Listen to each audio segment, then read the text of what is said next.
नमस्कार विद्यार्थी मित्रांनो, मी आशिष भाकरे, संचालक एबीसी एज्युकेशन ॲप्लिकेशन। ही खुर्ची लक्षात ठेवा, तुम्हाला या खुर्चीवर बसण्यासाठी एक एक्झाम क्रॅक करायची आहे जी TCS घेणार आहे, तलाठी एक्झाम। मग तलाठी असो की वनरक्षक किंवा कोणतीही सरळ सेवेची परीक्षा असो, या त्या सर्वांसाठी हा जो सिलेबस आहे आपण पाहून राहिलो हा लागू पडणार आहे। ठीक आहे ना। वर्ब क्वेश्चन आपण या लेक्चरमध्ये वर्ब वर प्रश्न पाहू। वर्ब आता हा भाग नंबर ऑफकोर्स 1 असेल, भरपूर गोष्टी बघायच्या आहे आपल्याला। ठीक आहे ना। मग आता वर्ब म्हणजे नेमकं काय, वर्ब म्हणजे काय, तर वर्ब म्हणजे तुम्हाला एक व्याख्या माहित असेल। वर्ब म्हणजे क्रियापद, वर्ब म्हणजे क्रियापद। मग क्रियापद म्हणजे काय, तर आपण सकाळी उठल्यापासून झोपेतून उठल्यापासून रात्री झोपेपर्यंत आणि झोपल्यानंतर सुद्धा ज्या क्रिया करतो, मग आपणच करतो का, नाही, जीव जंतू प्राणी मात्र सगळेच जे क्रिया करतात त्या प्रत्येक क्रियांना वर्ब म्हटलं जाते। मी तुम्हाला शिकवून राहिलो तर शिकवण्याची क्रिया, शिकवणे टीच वर्ब झाला। तुम्ही शिकून राहिले लर्न वर्ब झाला। मी चालतो वॉक वर्ब झाला। मी हसतो हा लाफ वर्ब झाला। मी लिहितो राईट वर्ब झाला। म्हणजे मग आपण जे जे कामं करतो त्या सर्वांना आपल्याला वर्ब म्हणता येते। बस इतकी सोपी साधी व्याख्या आहे वर्बची। मग प्रॉब्लेम कुठे येतो, आपल्याला समजत का नाही या गोष्टी, आपला अभ्यास नसतो, आपली वर्ब लिस्ट पाठ नसते। तुम्हाला त्यासाठी वर्ब लिस्ट पाठ करायची आहे, वर्ब पाठ करायचे आहे। ठीक आहे ना। वर्ब आता आपल्याला जे साधे प्रश्न वर्ब माहीत असेल, एक 50-100 वर्ब माहीत असतील तर आपण त्यावरच खेळ करण्याचा प्रयत्न करतो। असं नाही आहे मित्रांनो, इतके सगळे वर्ब्स आहेत की ते जर आपण पाठ केले आणि आपल्या वाक्यामध्ये वापरले तर जास्तीत जास्त चांगल्या पद्धतीनं आपल्याला इंग्लिश समजू शकते। आणि पेपरला येणारे वाक्य जे आहे ना, त्या वाक्यामध्ये तुम्हाला वेगवेगळ्या प्रकारचे वर्ब दिसेल आणि इथून तुम्हाला शिकायचं पण। ठीक आहे ना। आणि म्हणून तुम्हाला कठीणातले कठीण वर्ब पाठ ठेवायचे आहे, वर्ब तरी ॲटलिस्ट। ठीक आहे ना। चलो, तर वर्ब म्हणजे क्रियापद। मग आता वर्बचं मूळ कुठे आहे, वर्बच्या फांद्या कुठे आहे, मूळ कुठे आहे, वर्ब नेमकं काम कोणतं करते, त्याचे किती प्रकार आहे हे आपण लेक्चरच्या एंडिंगला बघू। ठीक आहे ना। थोडंफार बघू, एक त्याला हलका हात देऊ त्याला। ठीक आहे ना। आधी आपण प्रश्न बघू वर्ब कसे येणार। Going towards them with some cups of tea in the tray, somebody knocked at the door. म्हणजे त्यांच्या गोइंग टुवर्ड्स देम, त्यांच्याकडे जात असताना एक चहाचा ट्रे घेऊन, चहाच्या कपांचा ट्रे घेऊन त्यांच्याकडे जात असताना कोणीतरी दार खटखटलं, म्हणजे ठकठक केलं, त्याला नॉक म्हटलं जाते। नॉक म्हणजे काय, दार ठकठक करणे, दार टकटक करणे किंवा ठकठक करणे। लिहून टाकी चला, जे शब्द आपल्याला माहीत नसतील, ज्या फ्रेजेस माहीत नसतील ते लिहून टाकत चला। ठीक आहे ना। हे तुम्हाला एक वही ठेवायची आहे सोबत, आणि हे लेक्चर शेअर करणं खूप जास्त महत्त्वाचं आहे मित्रांनो। आता बघा, जेव्हा आपण वर्ब बघतो, आता वर्ब तर आत्मा आहे या टेन्स चॅप्टरचा, टेन्स चॅप्टर आहे, मॉडल ऑक्झिलरी वर्ब चॅप्टर आहे। तर या ठिकाणी ह्या संपूर्ण इंग्लिशचाच आत्मा हा वर्ब आहे। वर्ब म्हणजे क्रियापद, त्याच्याशिवाय वाक्य पूर्ण नसते होत। ठीक आहे ना। आणि म्हणून वर्बचा अभ्यास करताना ऑटोमॅटिकली आपण टेन्सचा अभ्यास करतो। ठीक आहे ना। आपण तर वर्ब पाहूच, पण जेव्हा टेन्स पाहू तेव्हा आपण ऑलरेडी कितीतरी वर्ब पाहिलेले असणार, आणि म्हणून टेन्सचाही बराच पार्ट आपण केलेला असणार, समजून घ्या। ठीक आहे ना। आता बघा, going towards them with some of tea, आता हे ठीक आहे, some cups of tea in the tray, somebody knocked at the door. या ठिकाणी कोणतीही चूक दिसत नाही आपल्याला, चूक दिसते ती या ठिकाणी गोइंग टुवर्ड्स देम विथ काय। आता मला सांगा, गोइंग टुवर्ड्स देम, हा ठीक आहे, गोइंगने वाक्य सुरुवात केली, ठीक आहे, पण काय इथे व्हाईल गोइंग पाहिजे होता, while.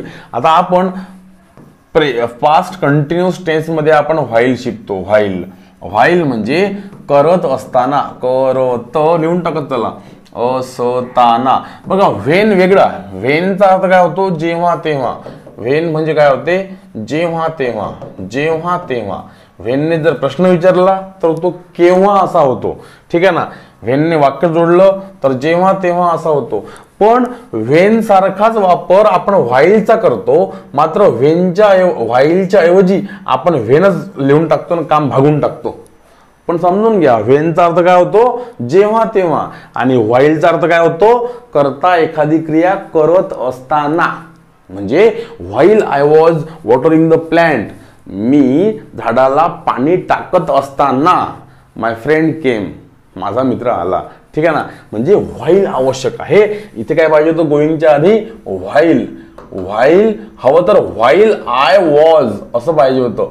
While I was going towards them, किंवा while she was going towards them, किंवा while he was going towards them, असं काही चाललं असतं. फक्त गोइंग नव्हतं पाहिजे, नुसतं गोइंग नव्हतं पाहिजे. व्हाईल आय वॉज गोइंग किंवा व्हाईल गोइंग चाललं असतं. ठीक आहे ना. आणि म्हणून 1 मध्ये प्रॉब्लेम आहे, 1 तो 4 मध्ये, म्हणून हे बरोबर.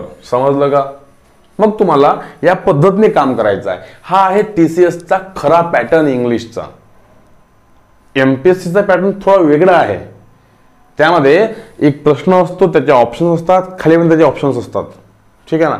इथे असा एक सरळ प्रकार असतो, परंतु सोपा नसतो. ठीक आहे ना.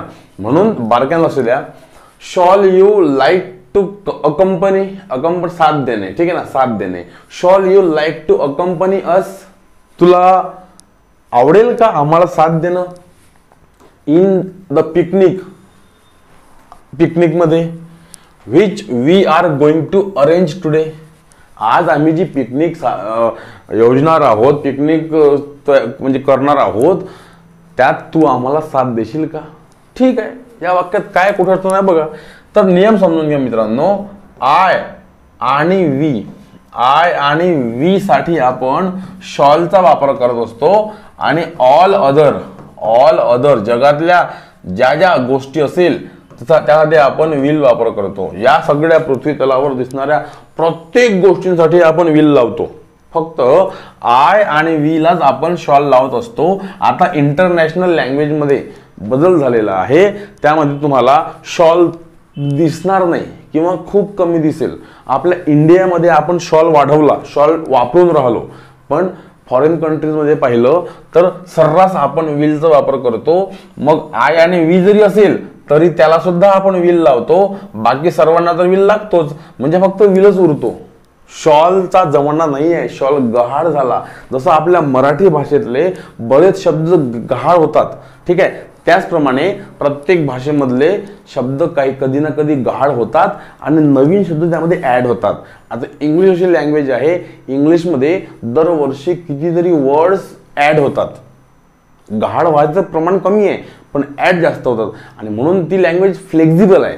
ती लँग्वेज मोठी का झाली, कारण ती प्रत्येकांना समाविष्ट करून घेते. ठीक आहे ना.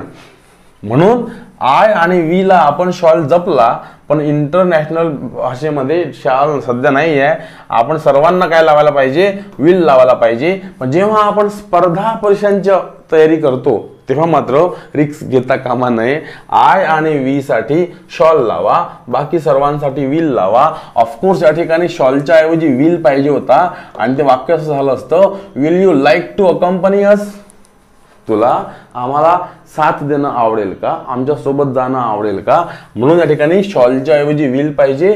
1 मध्ये प्रॉब्लेम आहे, 1 आहे ऑप्शन नंबर 2 मध्ये. एक गोष्ट समजून घ्या मित्रांनो. जेव्हा मी तुम्हाला ऍडव्हान्स कोर्समध्येही हे शिकवलेलं आहे, सेमी ऍडव्हान्स कोर्समध्ये सुद्धा हे शिकवलेलं आहे की काही असो, आय आणि वी ला आपण तरी शॉल लावायचा, बाकी सर्वांना विल लावायचा. आणि एक गोष्ट खूप जास्त आवर्जून शिकवलेली आहे की बघा, नॉर्मल विषयामध्ये आय आणि वी ला शॉल लागतो, बाकी सर्वांना विल लागतो. पण जेव्हा विषय नॉर्मल नसतो, तीव्र इच्छा असते, एखादं धमकी असते, ठीक आहे, थ्रेट असते, तेव्हा आय आणि वी ला विल लागते आणि बाकी सर्वांना शॉल लागतो. हा सुद्धा नियम आहे. एखाद्याला आपण प्रॉमिस करतो, धमकी देतो, एखादी गोष्ट ठणकावून सांगतो, तेव्हा तुम्हाला आय आणि वी ला विल लावा लागते, बाकी सर्वांना शॉल लावा लागते. हा सुद्धा नियम एक्झिस्ट करते, हा सुद्धा नियम आहे. तो पेपरला पण येतो बऱ्याचदा. ठीक आहे. तोही शिकायचा असेल, भरपूर गोष्टी शिकायच्या असेल, पटकन संपूर्ण कोर्स पाहिजे असेल, तर तुम्ही ऍडव्हान्स कोर्स घ्या MPSC साठी, किंवा मग सरळ सेवेसाठी घ्या सेमी ऍडव्हान्स इंग्लिश कोर्स. ठीक आहे ना. सेमी ॲडव्हान्सची शूटिंग अजून चालूच आहे. कोर्स लॉन्च झाला, भरपूर लोकांनी घेतला सुद्धा, त्यामध्ये 50+ लेक्चर्स आले सुद्धा, अजून लेक्चर्स चालू आहे. ठीक आहे ना. तो एक काही दिवसामध्ये तो पूर्ण होऊन जाईल, तो घेऊन टाका पटकन. ठीक आहे ना. नंतर बघा, ड्युरिंग द कोर्स ऑफ इन्व्हेस्टिगेशनच्या दरम्यान काय झालं, the police learned that not only the house was looted but also things taken away. बघा, समजा घर असेल, ठीक आहे ना, घर असेल पण घरफोडी झाली. During the course of investigation या ठिकाणी घरफोडी झाली. ठीक आहे ना. घरफोडी म्हणजे काय, लूट झाली किंवा इथे डकेती झाली. ठीक आहे. मग आता बघा, डकेती झालेली आहे, तर गोष्ट कशी आहे, वाक्य कसं होईल ते, during the course of investigation, हे बरोबर आहे, इन्व्हेस्टिगेशन दरम्यान. हा, द पोलीस, ठीक आहे, द लागला, ठीक आहे, okay. The police learned, V2 आहे. हा, पोलीस शिकले, काय शिकले, दॅट लर्न म्हणजे शिकले म्हणजे काय, ते समजावून घेणे. ठीक आहे ना. That not only the house was looted, the house was looted, was नंतर V3 आहे, वॉज नंतर V3 आहे, म्हणजे तो पॅसिव्ह व्हॉइस आहे. पॅसिव्ह व्हॉइस आहे म्हणजे इन्व्हेस्टिगेशन, तपासणीच्या दरम्यान काय आढळलं पोलिसांना, की फक्त घरच लुटलेलं नाही आहे, म्हणजे not only the house was looted but also the things taken away. आता तुम्हाला चूक इथे मिळते. तुमचा अभ्यास जर चांगला असेल किंवा झाला असेल तर तुम्हाला पटकन समजलं की या ठिकाणी जर पॅसिव्ह व्हॉइस आहे तर तिथे सुद्धा पॅसिव्ह व्हॉइस पाहिजे होता, कारण दोन्ही वाक्य कसे आहे, नॉट ओनली बट ऑल्सो ने जोडलेले आहे. त्या ठिकाणी जर दोन्ही शब्द नॉट ओनली बट ऑल्सो ने जोडलेले असतील तर ते समान लेवलला असले पाहिजे. ठीक आहे ना. आणि म्हणून एका ठिकाणी वॉज प्लस V3 आहे, पॅसिव्ह व्हॉइस आहे, इथे थिंग्स टेकन आहे फक्त, आणि टेकन पण फक्त V3 लागलेला आहे, म्हणजे या ठिकाणी जसं वॉज आहे तसं इथे वॉज किंवा वर पाहिजे होता, समजून घ्या. ठीक आहे ना. म्हणून थिंग्स आहे, अनेक वचन आहे, म्हणून या ठिकाणी वेअर पाहिजे होता, वेअर टेकन, म्हणजे या थिंग्स नंतर वेअर नंतर मग टेकन पाहिजे होता. ठीक आहे ना. म्हणजे बघा, during the course of investigation the police learn that not only the house was looted but also the things were taken, अनेक वचन आहे ना, आणि म्हणून things were taken away. No error, no error नाही आहे. ठीक आहे ना. 3 मध्ये एरर आहे, ऑप्शन नंबर 3 मध्ये एरर आहे. 3 कुठे आहे, इथे. बघा, इतकं बारकाईने समजलं पाहिजे. आता बघा, व्हर्ब आला, मग मी तुम्हाला काय म्हटलं, व्हर्ब शिकताना टेन्स आपलं अर्ध अधिक होऊन जाते. मग टेन्सवर डिपेंड काय आहे, change the voice, active voice, passive voice, ते इथे आलं. ठीक आहे ना. असं ते एकमेकांभोवती फिरणारे चॅप्टर असतात. ठीक आहे ना. I know I will be compelled, compelled म्हणजे सक्ती करणे, जबरदस्ती करणे. लिहून टाका, जर शब्द माहित नसेल तर लिहून टाकत चला. I know I will be compelled. आता विल बी कंपेल्ड आहे ना, विल नंतर बी आहे, मग V3 आहे, म्हणजे हा सुद्धा पॅसिव्ह व्हॉइस आहे, हा सुद्धा पॅसिव्ह व्हॉइस आहे. मी जर म्हटलं असेल आय शॉल टीच, मी शिकवणार, आय शॉल टीच, मी शिकवणार, शी विल पनिश, ती शिक्षा करणार. ठीक आहे ना. आय शॉल टीच, काय, शी विल पनिश, ती शिक्षा करणार, हे झाले ऍक्टिव्ह व्हॉइस फ्युचर टेन्स मध्ये, सिंपल फ्युचर टेन्स. ठीक आहे ना. पॅसिव्ह व्हॉइस कसं असते, या ठिकाणी मी जर म्हटलं असेल आय शॉल बी टॉट, समजा आता याचं पॅसिव्ह व्हॉइस हे नाही आहे किंवा याचं पॅसिव्ह व्हॉइस हे नाही आहे, समजून घ्या. जस्ट उदाहरण तुम्हाला देतो की शी विल बी पनिश्ड. आता बघा, जर वाक्यामध्ये फक्त विल आला असेल किंवा फक्त शॉल आला असेल, त्यानंतर V1 आला असेल, तर हा कर्ता क्रिया करतो, हा कर्ता क्रिया करतो या समोरच्या कर्त्यावर. ठीक आहे ना. म्हणजे हे असते ऍक्टिव्ह व्हॉइस, हे असते ऍक्टिव्ह व्हॉइस. आणि पॅसिव्ह व्हॉइस कसं असते, मग पॅसिव्ह व्हॉइस असते जर समजा शॉल बी किंवा विल बी आलं तर त्यानंतर तुम्हाला V3 लिहायचं असते. शॉल बी किंवा विल बी आलं तर तुम्हाला V3 लिहायचं असते, आणि क्रिया अशी होते या कर्त्यावर.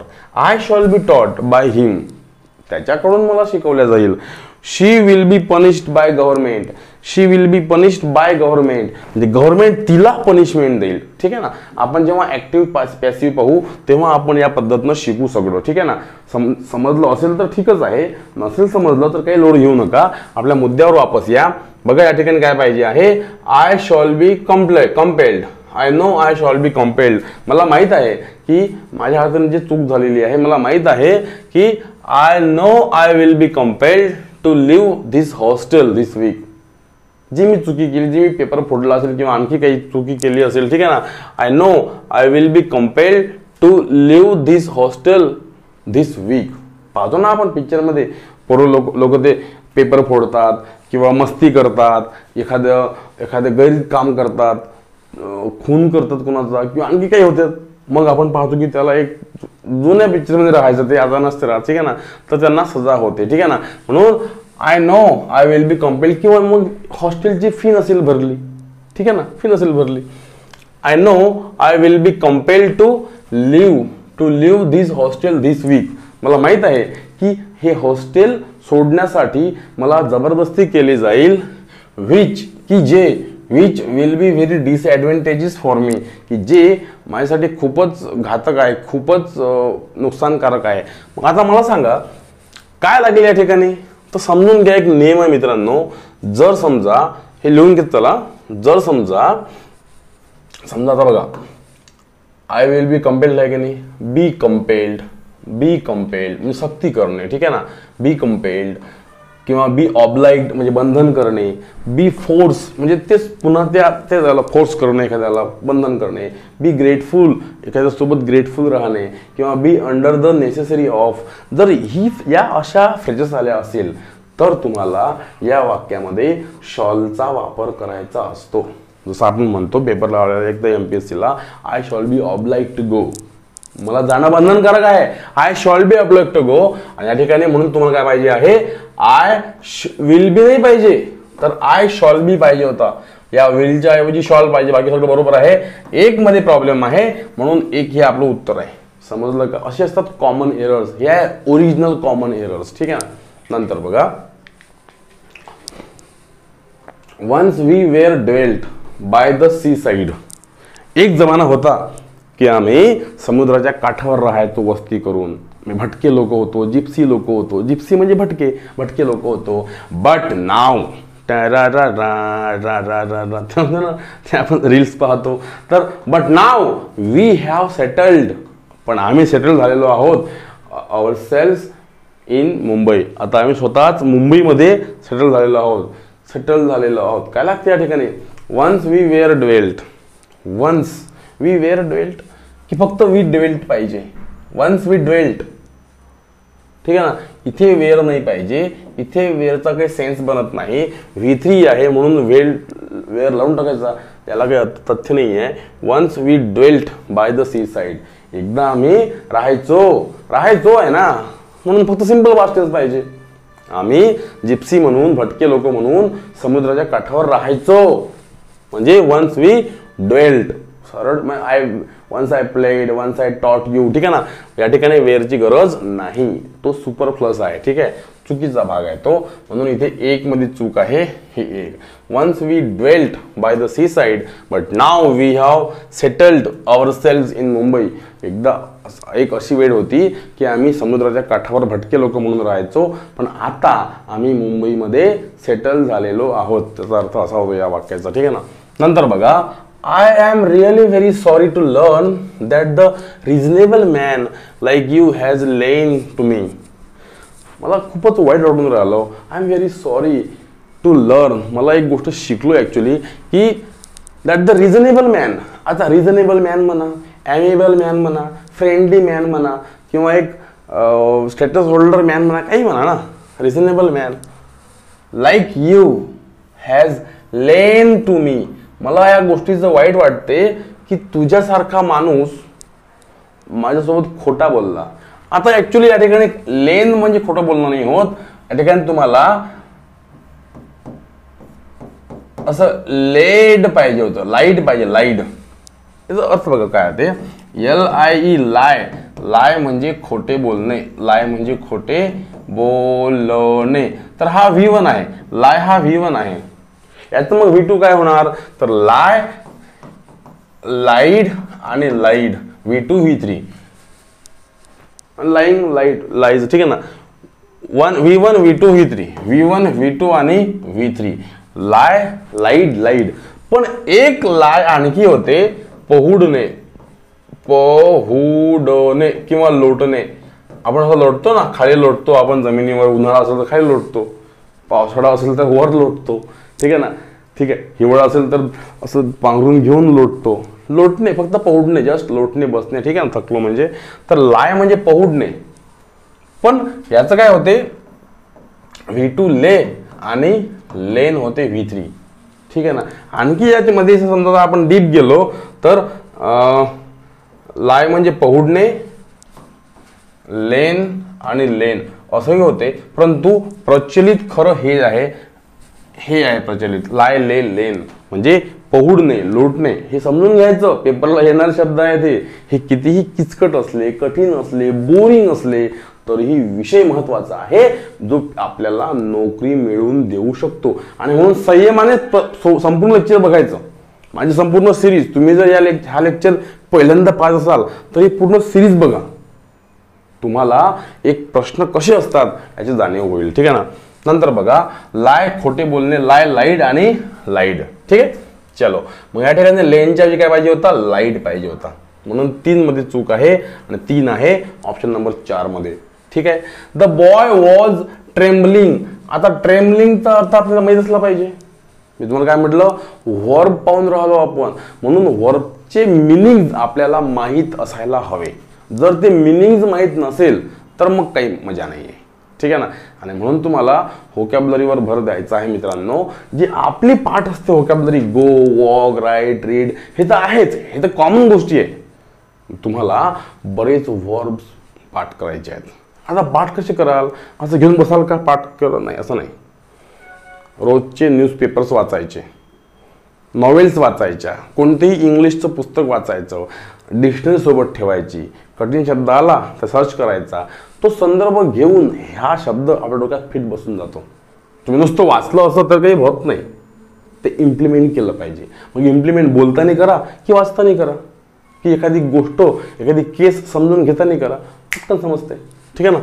असा अर्थ. The boy was trembling. Tremble म्हणजे काय होते, ट्रिम्बल म्हणजे होते रागाने थरथर कापणे, रागाने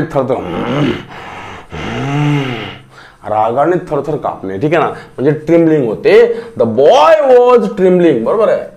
विथ अँगर when she drawn all his books and articles. When she drawn, तिने जेव्हा पुस्तकांवर आणि आर्टिकलवर काहीतरी लिहिण्याचा प्रयत्न केला, ड्रॉइंग करण्याचा प्रयत्न केला, तर तो मुलगा जो आहे, तिचा भाऊ, 2 लहान बहीण भाऊ असेल तर तो लहान पुटे तो एकदम रागाने थरथर कापत होता, ठीक आहे ना. असा अर्थ. म्हणून इथे काही चूक वाटून नाही. द बॉय वॉज ट्रेम्बलिंग, ठीक आहे. विथ अँगर, अँगरला विथच पाहिजे, प्रपोजिशन बरोबर आहे. व्हेन शी ड्रॉन, जर या ठिकाणी एका वाक्यात जर पास्ट कंटिन्युअस टेन्स, बघा नियम बघा, जर एका वाक्यामध्ये पास्ट कंटिन्युअस टेन्स असेल तर दुसऱ्या वाक्यामध्ये व्हेन आला तर तिकडे V2 येतो, सिंपल पास्ट टेन्स येतो. हा नियम आहे बघा, तो आवाज. व्हेन शी ड्रॉन, ड्रू पण चाललं असतं ऍक्च्युली, ठीक आहे ना. All his books and article, इथे काहीही एरर नाही आहे. 4, ठीक आहे. इथे ड्रॉन तर ड्रू जर असतं ना अधिक मजा आली असती, ठीक आहे. नंतर बघा, शी डज नथिंग, ती काही करत नाही. But find to faults in others and laugh at them, ती काहीच करत नाही पण दुसऱ्यांच्या चुका शोधण्याचं काम करते, त्यांच्यावर हसण्याचं काम करते. आपल्याही आयुष्यात असे भरपूर लोक असतात जे स्वतः काही करत नाही, आपल्याला किंवा इतरांना टोमणे देत फिरतात, स्वतः काही करत नाही, ठीक आहे ना. त्या लोकांना इग्नोर करायचं, ठीक आहे ना. चलो, त्यांचं काही लोड नाही घ्यायचं एवढं. शी डज नथिंग. आता एक फ्रेज असते बघा, जर या ठिकाणी अशी फ्रेज आली, ही डज नथिंग, आणि यानंतर जर बट आला म्हणजे नियम कसा आहे याचा, डू डज डीड जर आलं, डू डज डीडच्या घरातलं काही पण असो, त्यानंतर जर बट आलेला असेल तर समोर व्हर्ब लिहिताना फक्त V1 लिहायचं, टू लिहायचा नाही. हा नियम आहे, असंख्य नियम आहे. हे सर कधी शिकवाल तुम्ही आम्हाला?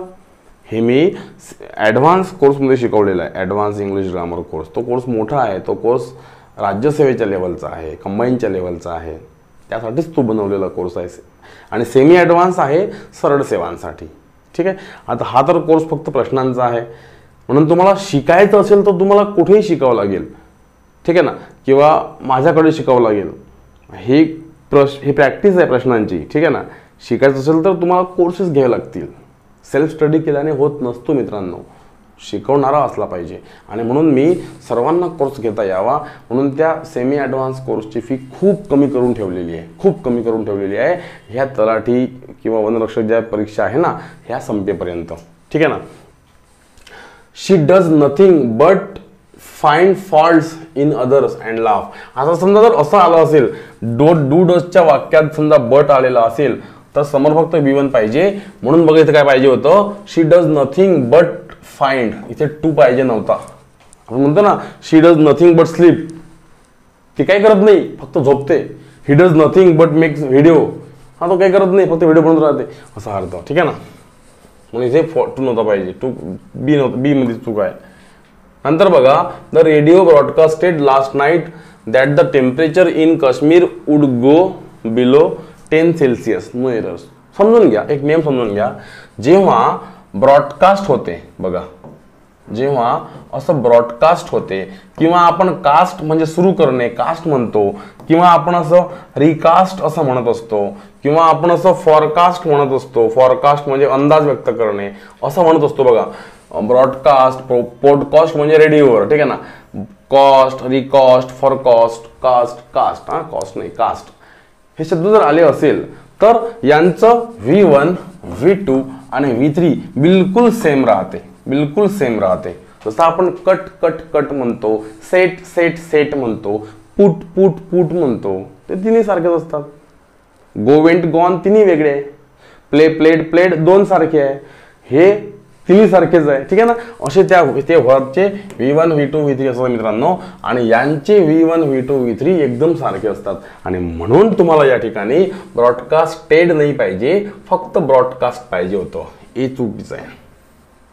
नंतर बघा, the workers fell no fewer than 200 trees within 6 hours and thereby shows their efficiency. आता वाक्याचा अर्थ जर आपल्याला समजला तर आपण त्यामध्ये प्रॉपर शोध लावू की बुवा येथे कोणतं उत्तर बरोबर राहू शकते.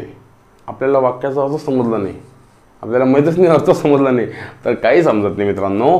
अर्थ समजला असला पाहिजे आपल्याला. अर्थ बघा, the workers fell no fewer, few म्हणजे थोडे, हा फ्युअर लागला तर त्याला ER लागला, कॉम्पेरेटिव्ह डिग्री झाला, ध्यान आहे समोर, म्हणून 200 झाडाच्या खाली त्यांनी तोडले नाही असा अर्थ होतो. ठीक आहे ना.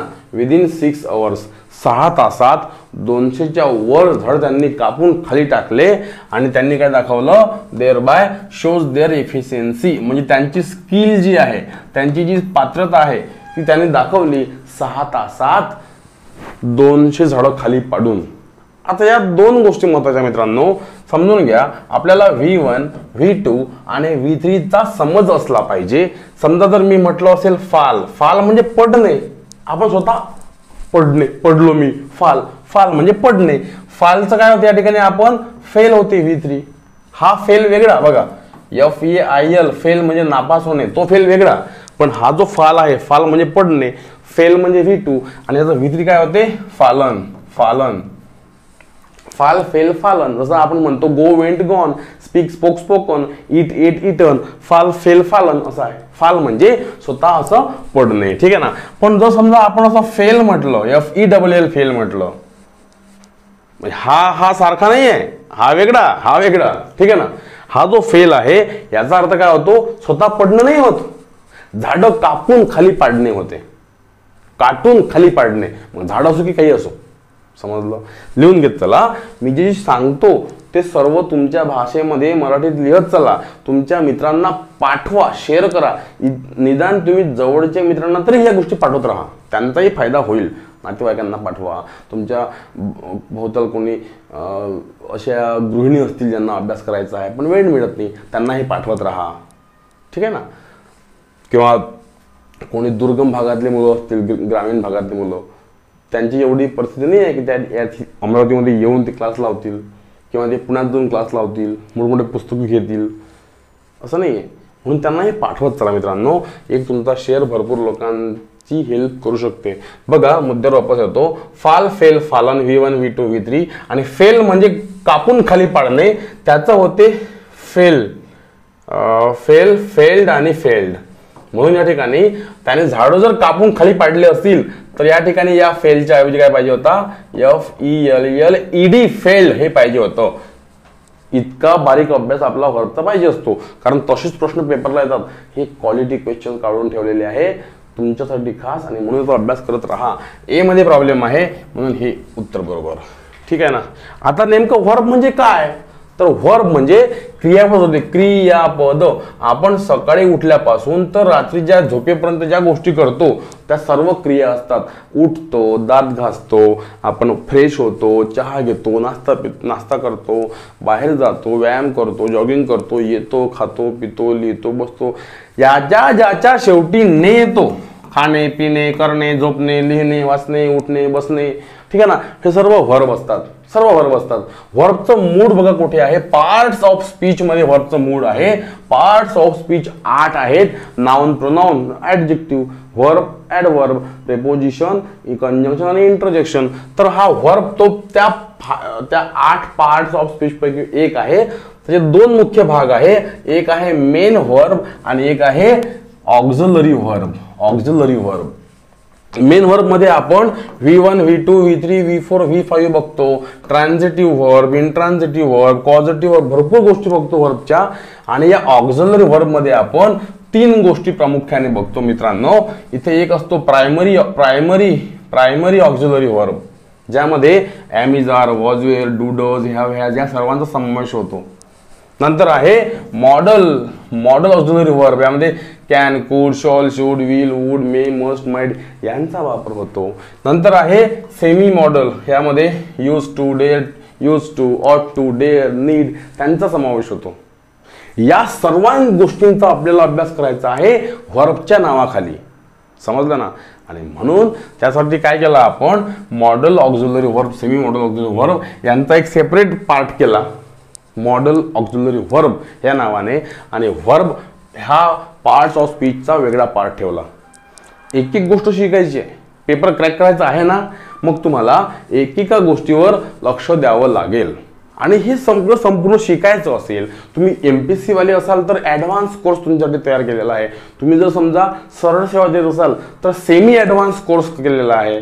आणखी भरपूर त्यामध्ये कोर्स आहेच आपल्या ॲप्लिकेशनमध्ये. हे प्ले स्टोअरला माझं ॲप्लिकेशन आहे ABC एज्युकेशन ॲप म्हणून. ठीक आहे ना. इन्स्टॉल करा. त्याची लिंक तुम्हाला मी खाली डिस्क्रिप्शनमध्ये देतो. आणि तुम्हाला वाटतो तो तुम्ही कोर्स तुमच्या पद्धतीनं निवडू शकता. काही अडचण आली तर थेट मला त्याच ठिकाणी चॅट बारवर प्रश्न विचारू शकता किंवा मला तुम्ही फोनसुद्धा लावू शकता. फोन कोणत्या नंबरवर करायचा, व्हॉट्सअप कोणत्या नंबरवर करायचा, मी तुम्हाला खाली डिटेल दिलेला आहे. ठीक आहे ना. मित्रांसोबत ही लिंक शेअर करा, त्यांच्यापर्यंत हे व्हिडिओ जाऊ द्या. आणि भरपूर प्रमाणात कमेंटसुद्धा करत राहा, शेअरसुद्धा करत राहा. ठीक आहे ना. लाईक तर तुम्हाला आवडलं असेल तर लाईकही करून टाका. ठीक आहे ना. सबस्क्राईब मी म्हणणार नाही, कारण ज्यांना गरज खरोखर आहे ते बरोबर सबस्क्राईब करून ठेवतात. ठीक आहे ना. ज्यांना गरज नाही आहे त्यांनी सबस्क्राईब नाही केलं तरी पण चालतं. ठीक आहे. थँक्यू.